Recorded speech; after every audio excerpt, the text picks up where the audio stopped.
জবান খুলে কোরআনের সোনালী আয়াত পড়েন, আউযু বিল্লাহি মিনাশ শাইতানির রাজিম, বিসমিল্লাহির রহমানির রহিম।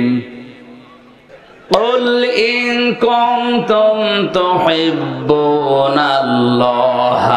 ফাত্তাবিউনি ইউহিব্বুকুমুল্লাহ ওয়া ইয়াগফির লাকুম যুনুবাকুম আল্লাহু গফুরুর রহিম। সূরা আলে ইমরান। কোন সূরা? 200টা আয়াত আছে, 20টা রুকু আছে। 3 নাম্বার রুকুর প্রথম আয়াতটা আমরা পড়লাম। মদিনায় আল্লাহ নাজিল করেছেন, একটা বংশের নামে এত বড় সূরা আল্লাহ কোরআনে কারিমে দিয়েছেন। কত মর্যাদা সম্পন্ন বংশ এটা। আমার ওইটা বিষয় না, আমার বোঝানোর বিষয় এখানে 2টা শব্দ নিয়ে। একটা হচ্ছে ফাত্তাবিউনি, আর একটা ইয়াগফির লাকুম যুনুবাকুম। আমরা এই 2টা শব্দ সামনে রেখে তাফসীর করার চেষ্টা চালাচ্ছি। আল্লাহ পাক বলেন, নবী আপনি বলুন, ইন কুনতুম তুহিব্বুনাল্লাহা, তোমরা যারা দাবি করো আল্লাহ আমি তোমাদেরকে বা আমি তোমাকে ভালোবাসি, এ দাবি আমাদের আছে না? আমরা দলমত যাই করি না কেন, এক বাক্যে মুসলিম হিসাবে স্বীকার করি আল্লাহ তোমাকে আমরা ভালোবাসি। আল্লাহ তাআলা ওইটাই জানিয়েছেন, যারা বলে যে আল্লাহ তোমাকে ভালোবাসি, এই কথা যারা স্বীকার করে, মুখ দিয়ে বলে, বিশ্বাস করে যে আল্লাহ আসলেই তোমাকে ভালোবাসি, আল্লাহ পাক বলেন নবী আপনি তাদেরকে বলেন ফাত্তাবিউনি, তারা যেন আপনার অনুসরণ করে। এখানে আলেম যারা আছে তাদেরকে আমি জিজ্ঞাসা করছি, এখানে হাব্বুন শব্দ আছে না তাবউন? বলেন বলেন। হাব্বুন মানে ভালোবাসা, আর তাবউন মানে দেখে দেখে চলা। বিশ্ব নবী এই পৃথিবীতে কিভাবে চলেছেন ওইভাবে দেখে দেখে জীবন চালানোর নাম হচ্ছে তাবউন, অনুসরণ। অথচ আমরা এদের ব্যাখ্যা করছি, আল্লাহকে যদি ভালোবাসতে চাও রসুলকে ভালোবাসো। আরে ভালোবাসা মাস্ট বি, এটা তো লাগবেই, কিন্তু এখানে এই শব্দ আল্লাহ দেননি। আল্লাহ দিয়েছেন রসুলের অনুসরণের মাধ্যমে ভালোবাসার প্রমাণ দাও। এ দুনিয়াতে যারাই রসুলকে ভালোবেসেছে তারা তার কথা মেনে অনুসরণ করে প্রমাণ দিয়েছে। বলেন, নবীর মহব্বত দেখাতে গিয়ে তার জন্মদিন মৃত্যুদিন পালন করতে গিয়েও খাওয়া, অথচ তার অনুসরণ জীবনে আনে না। আল্লাহ ওইটাই জানিয়েছেন, যদি দাবি করো যে আল্লাহ তোমাকে ভালোবাসি, তোমাদের প্রথম নাম্বারে দায়িত্ব হচ্ছে আমার নবীর অনুসরণ করো, না নবীকে ভালোবাসো। তার অনুসরণ করা লাগবে তার প্র্যাকটিক্যাল লাইফটা দেখে চলার মাধ্যমে, নাকি ইয়া নবী সালাহ শেষ হয়ে গেল। শব্দের দিকে খেয়াল করেন তো। কেউ যদি অনুসরণ করে, আল্লাহ বলেন ইউহিব্বুকুমুল্লাহু, আমি আল্লাহ নিজে তাকে ভালোবাসা আরম্ভ করব। এখানে আলেম যারা আছেন বলেন তো, এখানে ইউহিব্ব এটা মজারে না মাজি?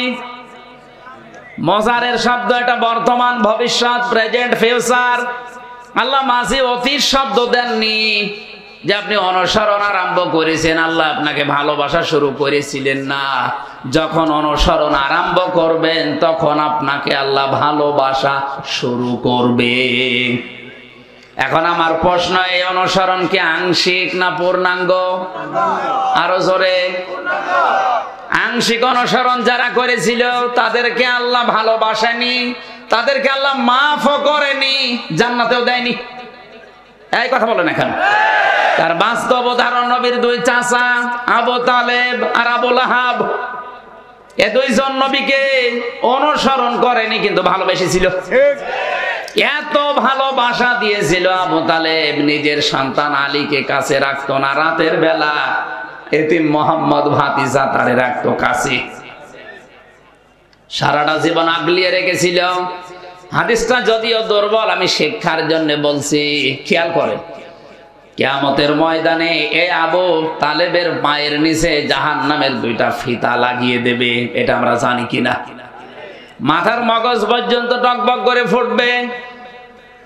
হাদিসের ব্যাখ্যায় আমি দেখেছি ওর পুরা শরীরের কোন জায়গায় জাহান্নামের আগুন লাগবে না, শুধুমাত্র পায়ে। কোথায়? আরো জোরে বলেন। পায়ে লাগবে এই কারণে, কারণ ওর শরীরের সব জায়গায় নবীর শরীর টাচ হয়েছিল। কোন সময় চোমা দিয়েছে, কোন সময় মাথায় নিয়েছে, কোন সময় মুখে নিয়েছে, বুকে নিয়েছে, পিঠে নিয়েছে, কিন্তু পায়ের কাছে কোনোদিন রাখে নাই। এই কারণে আল্লাহর নবীর শরীর, ওর শরীরের যেখানে যেখানে লেগেছে ওই জায়গাগুলোতে জাহান্নামের আগুন লাগবে না, শুধুমাত্র পা দিয়ে কোনোদিন স্পর্শ হয়নি, এজন্য পায়ে লাগিয়ে দেবে আগুন। কি ভালোবাসা ছিল তার জীবনে আপনি লক্ষ্য করেন। কাফেররা এসে যখন বলেছিল আবু তালেব আপনারে ভাতিজা, এই ভাইয়ের ছেলেকে নিষেধ করেন, যদিও চাচা বিভিন্ন জিনিসের অফার দিয়েছিল। নবীজি আসার পরে তাকে ডাক দিয়ে বলে, মুহাম্মদ ওরা এসেছিল এই অফার গুলো দিয়েছে, তুমি কি করবা? বিশ্বনবী বলেন, চাচা ওরা যেটা দিতে চায়, সুন্দরী নারী, গাড়ি বাড়ি, ক্ষমতা, ধন সম্পদ, এগুলো তো দেওয়া সম্ভব। যেটা দেওয়া সম্ভব না, আকাশের ওই চাঁদ যদি আমার বাম হাতে, সূর্য যদি ডান হাতে এনে দেয়, যে কালেমাটা নিয়ে এসেছি, 1 সেকেন্ডের জন্য এ দাওয়াত বন্ধ করা সম্ভব না। ওই দিন আবু তালেবের ভাষা শোনেন, ডাক দিয়ে বলেছে, ভাতিজা মুহাম্মদ তোমার কাজ তুমি চালিয়ে যাও, আমি তোমার ধর্ম গ্রহণ করলাম না, কিন্তু তোমারে আমি বাধা দেব না। কেউ বাধা দিতে আসলেও আমি তারে নিচে ঠেকাবো। আপনি এই ভূমিকাও রাখতে পারেন না। এত কঠোর অবস্থায় ছিল আবু তালেব, এরকম ভয়ঙ্কর মুহূর্তেও ছিল তার পেছনে।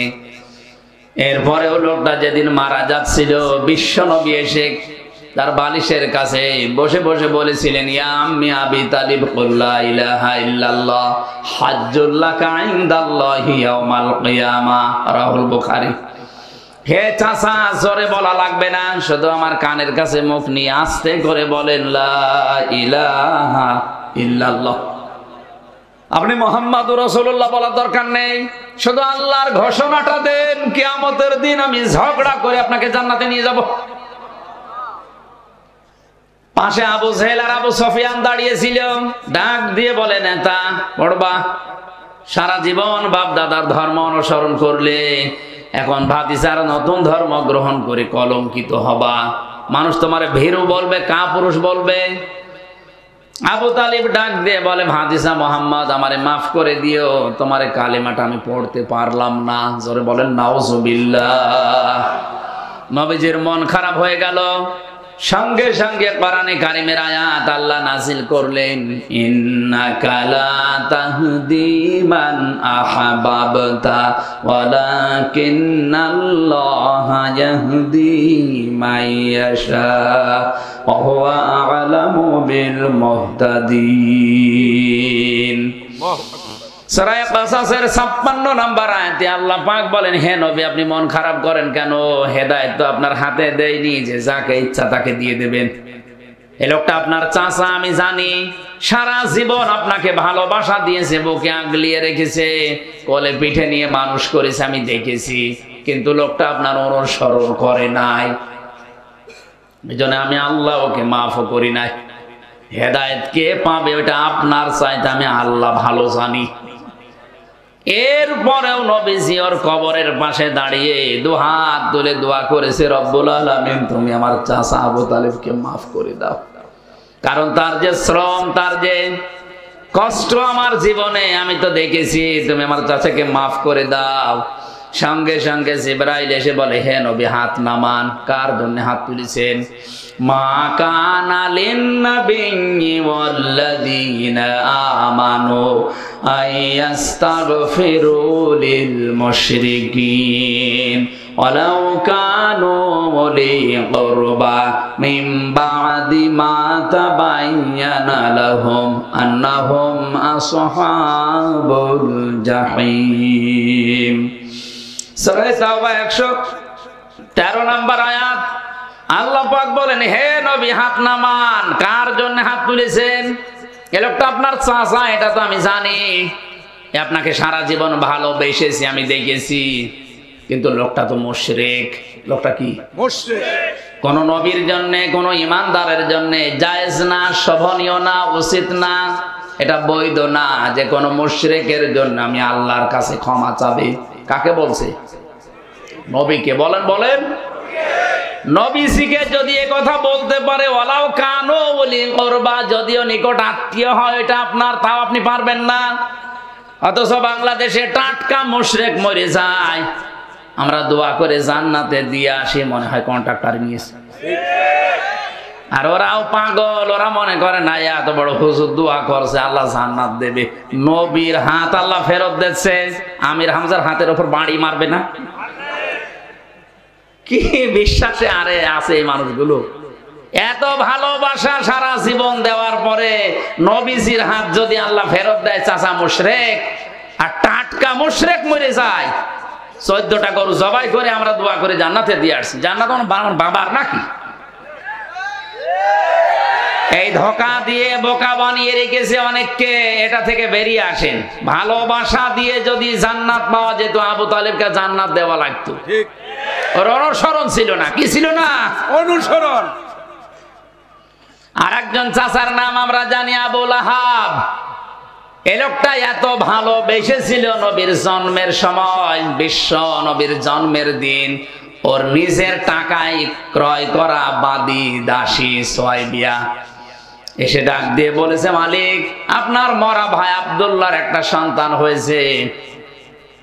আবু লাহাব ডাক দিয়ে বলে, দেখো জীবনে কোনোদিন তুমি আমার কথার অবাধ্য হয়ে বাড়ির বাইরে যাওনি। আজকে কোথায় গিয়েছিলে?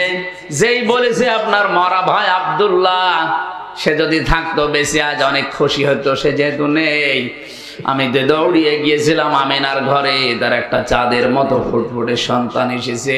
এই খবরটা আপনাকে আমি দেওয়ার জন্য দৌড়িয়ে এসেছি। আবু লাহাবের রাগ ছিল, এরপর ওর সঙ্গে সঙ্গে ভাতিজার কথা শোনার পরে ওই সময় ডাক দিয়ে বলেছে, সোয়াইবিয়া আমার ভাই আব্দুল্লাহ থাকলে অনেক খুশি হতো। ভাই যখন নেই, আমি তো এই ছেলেটার চাচা, এত খুশির সংবাদ আমারে দিলে, এই 2টা আঙ্গুল দিয়ে বলেছিল তোরে আমি মুক্ত করে দিলাম, যা তোর আর আমার বাড়িতে কাজ করা লাগবে না। বলেন তো কত ভালোবাসা থাকলে নিজের টাকায় কেনা এত বড় একটা বাদীকে মুক্ত করে দিতে পারে? আপনি তো 2 টাকাও দিতে চান না। ভালোবাসা কম ছিল না, কিন্তু তার বিরুদ্ধে আমার আল্লাহ কোরআনের আয়াত নাজিল করেছে। যখনই বিশ্বনবী কালেমার দাওয়াত দিয়েছে, লোকটা অনুসরণ করে নাই, আগের ভালোবাসাও ভুলে গেছে, অনুসরণ বাদ দিয়ে পাথর মেরেছে। কথা বলেন না কেন? তাব্বালাকা লিহাযা জামাতানা, পাহাড়ের ওই পাদদেশে দাঁড়িয়ে এই লোকটাই সর্বপ্রথম পাথর তুলে নবীর দিকে এইভাবে নিক্ষেপ করেছিল। তাফসিরে হাক্কানিতে আমি পড়েছি, পাথরটা নবীজির শরীরে লাগে নাই, সামনে পড়েছিল। খেয়াল করেন আলেম যারা আছেন, পাথরটা কিন্তু নবীর শরীরে লাগে নাই, সামনে পড়েছিল।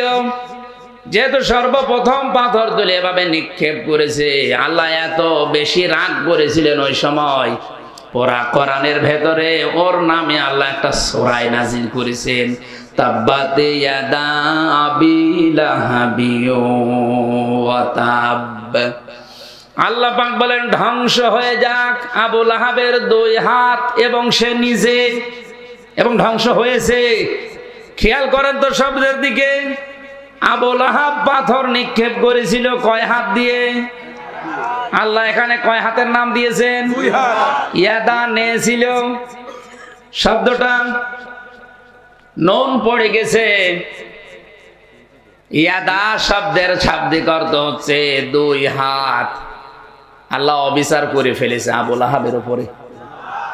ভালো করে বলেন না, মানে ও তো পাথর নিক্ষেপ করেছিল 1 হাত দিয়ে, ধ্বংস করলে 1 হাত করবে, 2 হাত করলো কেন? আপনি যে কোনো জিনিস এভাবে তুলে যদি ছুঁড়ে মারতে চান, দেখবেন 1 হাত দিয়ে হয় না, এ হাতও নড়াচড়া করে। কথা বলেন না কেন? আল্লাহ পাক এইটাও সহ্য করেন নবীর বিরুদ্ধে। এ হাত দিয়ে যদিও পাথর মেরেছে, পাথরটা শরীরে না লেগে সামনে পড়েছিল, কিন্তু এই হাত কিছুই করে নাই, শুধু নড়াচড়া করে সাপোর্ট দিয়েছে। এই জন্য এই হাতও আল্লাহ ধ্বংস করে দিয়েছে। আজ বিশ্বে যারা বিশ্ব নবী এবং তার আলেমদের বিরুদ্ধে এই হাত, ক্ষমতার হাত, সম্পদের হাত ব্যবহার করছেন, আর পেছন দরজা দিয়ে বাম হাতের মতো অনেকেই নাড়াচাড়া দিয়ে সাপোর্ট দিচ্ছেন। আমি নিচে নামলাম না, এরপরেও যদি না বোঝার ভান করে থাকেন, এদিকে আসে, ওর যদি দুই হাতি ধ্বংস হয়ে যায় আপনার কিছু থাকবে? ওর শুধু ধ্বংস হয়েছে তা না,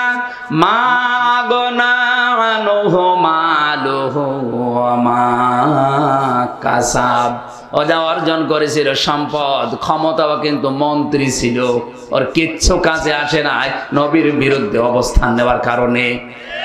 ওর ভালোবাসা জীবনে কম ছিল? আরো জোরে বলেন। ও যে জাহান্নামে গেছে আর কারো ফতোয়া লাগবে? এর পরবর্তী আয়াতে আল্লাহ বলেন সায়াসলা নারং যাতা লাহাব, অতি শীঘ্রই আমি আল্লাহ তাকে লেলিহান অগ্নিকুণ্ডে প্রবেশ করাবো। আল্লাহ যদি বলেন প্রবেশ করাবো, এখানে কোনো সন্দেহ? শুধু এতটুকু আল্লাহ শেষ করেনি, অমরাতুহু, তার স্ত্রীকেও দেব। আমার প্রশ্ন হচ্ছে তার স্ত্রীর দোষটা কি? হ্যাঁ, স্ত্রীর দোষ ছিল এই, তলে তলে বিশ্ব নবীকে অপমান করার জন্যে এই উম্মে জামিল নামে এই মহিলা স্বামীকে পরামর্শ দিত আর গোতাতো বাড়ি থেকে, যে এটা করেন, এটা করেন।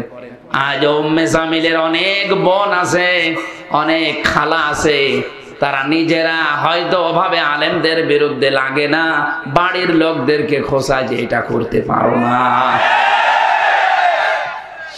উম্মে জামিলকে আল্লাহ যদি আয়াত নাযিল করে জাহান্নামী ঘোষণা দেয়, আপনিও জাহান্নামী যদি আলেমদের পেছনে এভাবে লেগে থাকেন। দুইজন চাচার কথা বললাম, দুইজনেই শুধু ভালোবাসা ভালোবাসা ভালোবাসা, অনুসরণ ছিল না।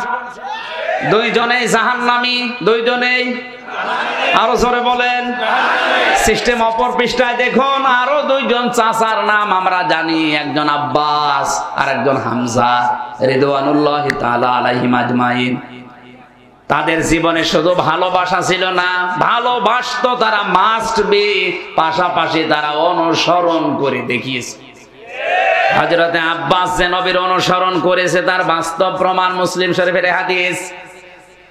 عن عباس رضي الله تعالى عنه قال قال النبي صلى الله عليه وسلم من سقى طعم الإيمان من رضي بالله ربا وبإسلام دينا وبمحمد صلى الله عليه وسلم نبيا ورسولا رواه مسلم। উনি যে জান্নাতি তার প্রমাণ সূরা বাইয়েনার শেষ আয়াত, আল্লাহ পাক সাহাবীদের জন্য এই আয়াতটা নাযিল করেছেন, রাদিয়াল্লাহু আনহুম ওয়া রাদু আন। আমি আল্লাহ এদের উপরে রাজি হয়ে গেছি, এরা যেমন আমার উপরে রাজি। তার মানে হযরতে আব্বাস শুধু ভালোবাসা দেননি, পাশাপাশি তিনি নবীর অনুসরণ করে দেখিয়েছেন, এই জন্য জান্নাতি। কথা বলেন না কেন? আর একজন চাচার দিকে তাকান, হযরতে হামজা। উনি শুধু ভালোবেসেছেন তা না, তার জীবনী পড়তে গিয়ে দেখেছি তাকে 70 টুকরা করেছে, তার লজ্জা স্থান পর্যন্ত 3 টুকরা করেছে, এরপরেও তিনি নবীর আদর্শ ছেড়ে দেননি। কথা বলে না কেন? উনি নবীকে ভালোবেসেছেন একদিকে, এই ভালোবাসার প্রমাণ দিতে গিয়ে জীবন পর্যন্ত দিয়েছেন। আল্লাহর নবীর আদর্শটা এত বেশি অনুপ্রাণিত হয়ে গ্রহণ করেছিলেন, যেদিন নবীজির মাথা ফাটা অবস্থায় দেখলেন, স্বীকার করে বাড়িতে আসার পরে তার স্ত্রী মুখ ভার করে বসে আছে, ডাক দিয়ে বলে, স্ত্রী মুখ ভার করে আসো। বলে, মুখ ভার করবো না, তোমার এতিম ভাতিজা মোহাম্মদকে আবু জেহেল রড দিয়ে মাথার উপরে পিটিয়ে রক্ত বের করে দিয়ে কাবার পাশে শুইয়ে রেখেছে। ওই অবস্থায় তীর ধনুক নিয়ে আবু জেহেলকে ওইভাবে আঘাত করার পরে নবীর কাছে গিয়েছে, ডাক দিয়ে বলে, মোহাম্মদ তোমাকে যেভাবে মেরেছিল আমি ঠিক ওইভাবেই মেরে এসেছি, তুমি কি খুশি হয়েছো? বিশ্ব নবী বলেন, চাচা আমি খুশি হতে পারলাম না, হামজা ডাক দিয়ে বলে, চা ভাতিজা কি করলে তুমি খুশি হবে বলো, আমি আজকে তাই করব। নবীজি বলেছিলেন, চাচা আপনি কি সত্যি আমাকে খুশি দেখতে চান? বলে হ্যাঁ। আবু জেহেল না, এরকম হাজারো আবু জেহেলের মাথা ফাটিয়ে প্রতিশোধ নিলে আমি খুশি না।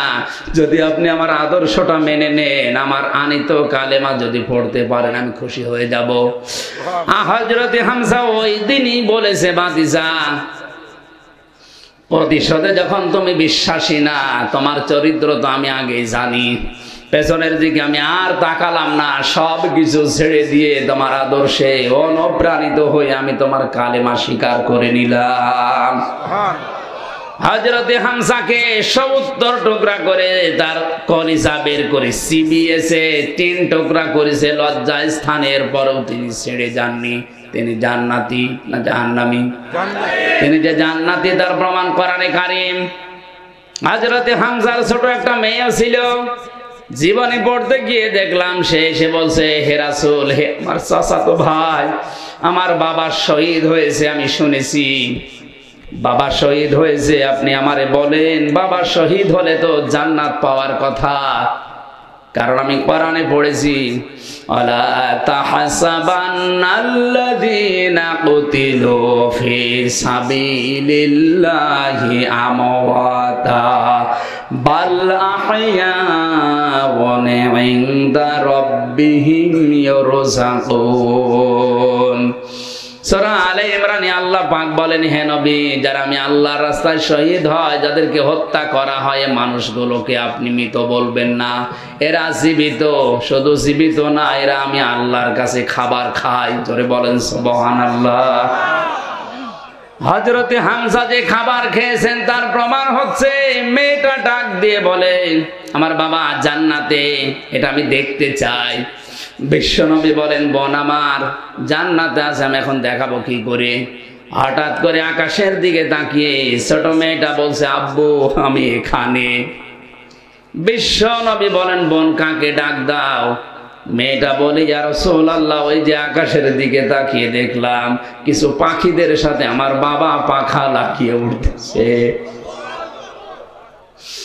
নবীজি বলেন, বোন আমার ওটা আকাশ না, ওটা আল্লাহর জান্নাত। ফেরেশতাদের সাথে তোমার বাবা পাখা লাগিয়ে জান্নাতের ভেতরে ভ্রমণ করছে। হযরতে হামজা এতটুকু শেষ করেননি। কোন মানুষ যদি মারা যায় ঈমান নিয়ে, সে কবরে থাকবে, ঘুমিয়ে থাকবে, কিয়ামতের দিন একবারে উঠবে, এতটুকুই শেষ, আর কিছু নেই। যারা আলেম আছে তাদেরকে বলছি, রশিদ ভাই, যারা ঈমান নিয়ে মারা যাবে, কবরে থাকবে, ঘুমিয়ে থাকবে, কিয়ামতে যেদিন সিংহায় ফৎকার দেওয়া হবে ওই দিন উঠবে, আর কিছু আছে নেই। কিন্তু কেউ যদি শহীদ হয়, শাহাদতের মরণ পায়, এই লোকটা মরণের পরে ঘুমাবে না, ওই লোকটা জীবিত, এবং আল্লাহ নিজে তাদেরকে খাবার খাওয়াবে।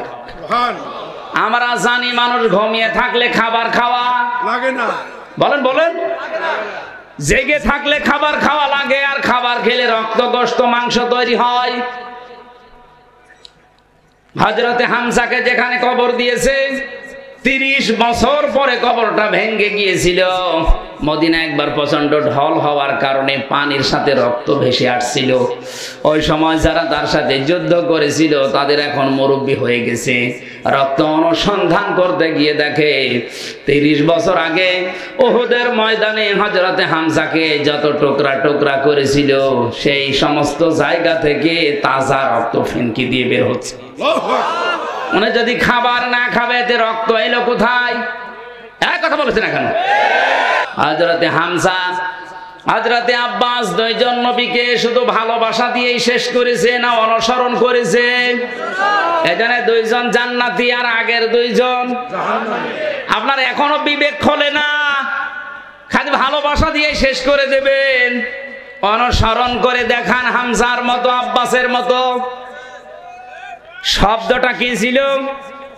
কেউ যদি অনুসরণ আরম্ভ করে, তাকে আল্লাহ ভালোবাসা শুরু করবে। এখন এই অনুসরণ কি আংশিক না পূর্ণাঙ্গ? আমরা যেটা করছি এটা তো আংশিক হয়ে যাচ্ছে।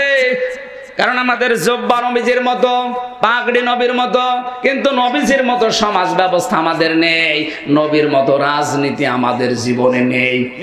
তাহলে আমাদের অনুসরণ কি পূর্ণাঙ্গ না আংশিক? আরো জোরে। আংশিক অনুসরণ করলে ইউহিব্বুকুমুল্লাহ, আল্লাহ ভালোবাসবে, কথা আছে? নেই।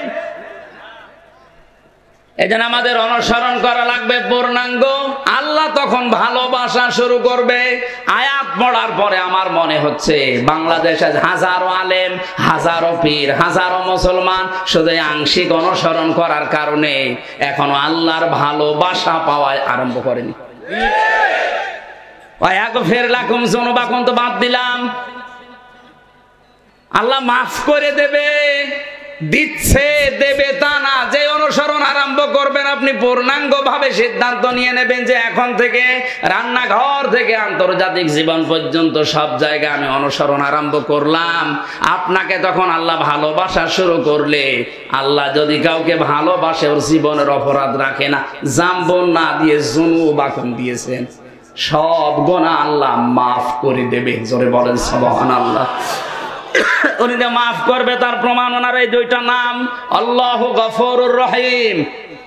আল্লাহ পাক বলেন কুল আতিউল্লাহ ওয়ার রাসূল, নবী আপনি বলেন এই যে অনুসরণের কথা বললাম, এটা যদি কেউ করে আমি আল্লাহ এবং আমার রাসূলের, সেই লোকটাই কেবল আমি আল্লাহর দৃষ্টিতে ভালোবাসার পাত্র। ফাইন তাওয়াল্লাহ, কেউ যদি এই অনুসরণ না করে মুখ ফিরিয়ে নেয়, অহংকার করে, ফাইন্নাল্লাহা লা ইউহিব্বুল কাফিরিন, অবশ্যই আমি আল্লাহ কাফেরদের ভালোবাসি না। তার মানে যার ভালোবাসা আছে জীবনে অনুসরণ নেই সে কাফের। এই কথা বলে না কেন? আলেমকে জিজ্ঞাসা করেন, যারা শুধু ভালোবাসে অনুসরণ করে না এরা কাফের। তাছাড়া আল্লাহ ইউহিব্বুল কাফিরিন দিতেন না। ফাইন তাওয়াল্লাহ, যারা এই কথাগুলো শুনে মুখ ফিরিয়ে নেবে, ফা মানে অতঃপর, ফাইন্নাল্লাহ, তারা যেন জেনে রাখে অবশ্যই আমি আল্লাহ লা ইউহিব্বুল কাফিরিন, এই কাফেরদের ভালোবাসি না। তার মানে শুধু ভালোবাসা আবু তালেবের মতো, আবু লাহাবের মতো বাসবেন, অনুসরণ করবেন না আব্বাসের মতো, হামজার মতো, আপনি কাফের। আর কাফেরকে আল্লাহ ভালোবাসছে না, বাসবে না। আল্লাহ আমাদের হেফাজত করুন, বলেন আমিন।